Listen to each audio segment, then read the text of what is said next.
নমস্কার বন্ধুরা, সবাইকে পবিত্র গুরু পূর্ণিমার আন্তরিক শুভেচ্ছা।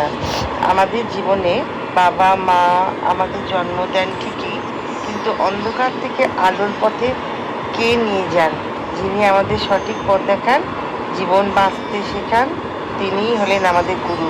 শাস্ত্রে বলা হয়েছে, গুরু ব্রহ্মা, গুরু বিষ্ণু, গুরুদেব মহেশ্বর, অর্থাৎ গুরুস্থান ঈশ্বরেরও উপরে।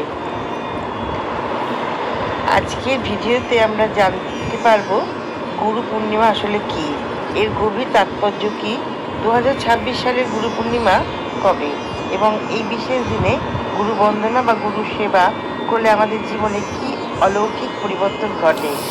ভিডিওটি শেষ পর্যন্ত অবশ্যই দেখুন, কারণ আজ আমি আপনাকে অনেক অজানা তথ্য জানাতে পারবো এবং আপনারা জানতে পারবেন গুরু পূর্ণিমা কি।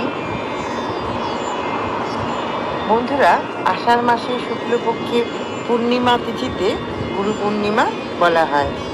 সনাতন ধর্মে এই দিনটি গুরুত্ব অপরিসীম। এই পবিত্র দিনে জন্মেছিলেন মহাভারত, বেদ ও পুরাণের রচয়িতা মহর্ষি বেদব্যাস।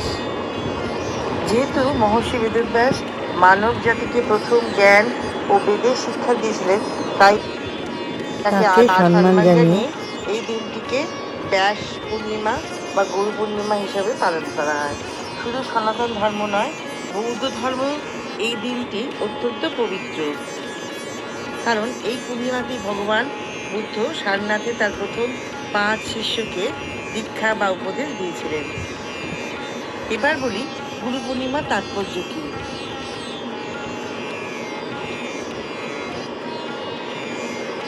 এবার আসা যাক এই আধ্যাত্মিক তাৎপর্যে। গুরু শব্দটির মধ্যে লুকিয়ে আছে এক গভীর রহস্য।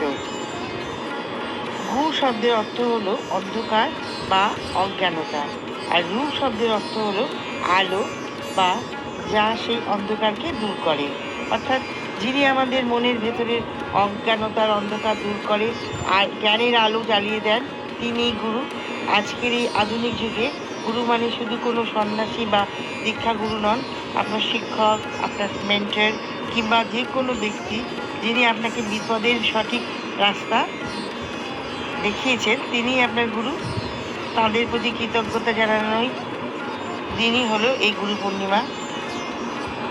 এবার জানাই 2026 সালে গুরু পূর্ণিমা কবে।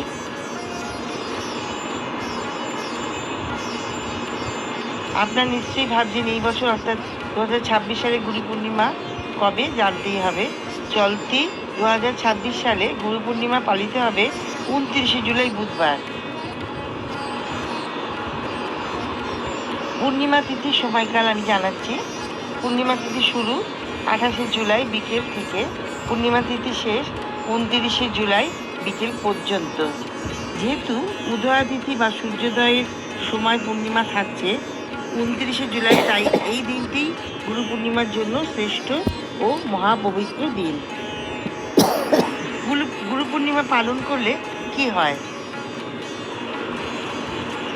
শাস্ত্র মতে এই বিশেষ দিনে গুরুর আশীর্বাদ নিলে মানুষের জীবনে নানা অলৌকিক ও ইতিবাচক পরিবর্তন ঘটে। জেনে নিই গুরু পূর্ণিমা পালন করলে কি হয়। মানসিক শান্তি ও মানসিক জোর বাড়ে। গুরুর চরণে মন সমর্পণ করলে মানসিক দুশ্চিন্তা ও অহংকার দূর হয়, মনের জোর বহুগুণ বেড়ে যায়, জীবনে সফলতার পথ খোলে। গুরুর আশীর্বাদ যার মাথায় থাকে তার সমস্ত বাধা বিপত্তি কেটে যায়, শিক্ষা ও কর্মক্ষেত্রে অভাবনীয় উন্নতি ঘটে।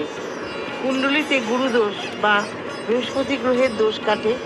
জ্যোতিষশাস্ত্র অনুযায়ী এই দিনে গুরু পূর্ণিমা পুজো করলে, অর্থাৎ গুরু পুজো বা শিক্ষকদের সম্মান করলে জন্মকুণ্ডলিতে বৃহস্পতি গ্রহ মজবুত হয়, ফলে ভাগ্যোদয় ঘটে এবং মান সম্মান বৃদ্ধি পায়, আধ্যাত্মিক উন্নতি হয়।